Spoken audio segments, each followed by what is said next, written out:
जय जय रघुवीर समर्थ श्रीराम समर्थ. श्री समर्थ रामदास स्वामी रचित मनाचे श्लोक आणि त्यावर विश्लेषण केले आहे सांगली येथील श्री विश्वनाथ यज्ञेश्वर छत्रे यांनी. आज आपण 32व्या श्लोकाचे विश्लेषण ऐकणार आहोत. अहिल्या शिळा राघवे मुक्त केली. श्रीरामांचा पराक्रम एवढा अफाट आहे की ते भक्तांचे रक्षण तर करतातच, पण रावणाच्या कैदेत अडकलेल्या देवांना त्यांनीच सोडवले. त्यांचे महात्म्य जाणून भगवान महादेव आणि महाशक्ती पार्वती त्यांना वंदन करतात.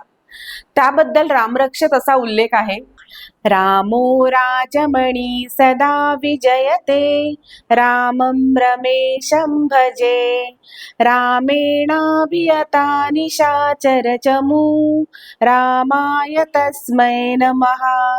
रामान्नास्ति परायणं परतरं, रामस्य दासोऽस्म्यहं, रामे चित्तलय सदा भवतु मे, भो राम मामुद्धर.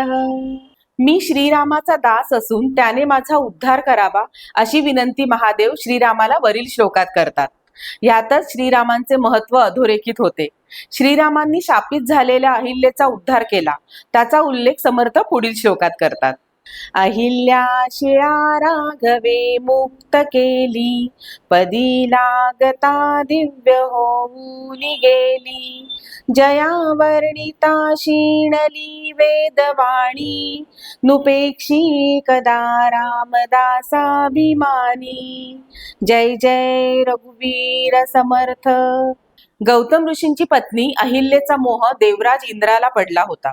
गौतम ऋषी एकदा तपश्चर्येसाठी बाहेर गेलेले असताना इंद्र अहिल्येचा उपभोग घ्यावा अशा दुष्ट हेतूने गौतम ऋषींचे रूप घेऊन त्यांच्या आश्रमात आले. ते गौतम ऋषीच आहेत असे वाटून अहिल्या इंद्रांशी बोलू लागली. तेवढ्यात गौतम ऋषी तेथे आले. त्यांनी इंद्राला क्षणात ओळखले आणि त्याला त्यांनी तुझ्या अंगाला हजारो भोके पडतील असा शाप दिला.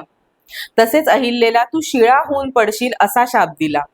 अहिल्येने गयावया केल्यावर श्रीरामांच्या पायाचा स्पर्श झाल्यावर तू शापमुक्त होशील असा उशापही त्यांनी तिला दिला. ह्याला अनेक वर्षे लोटली.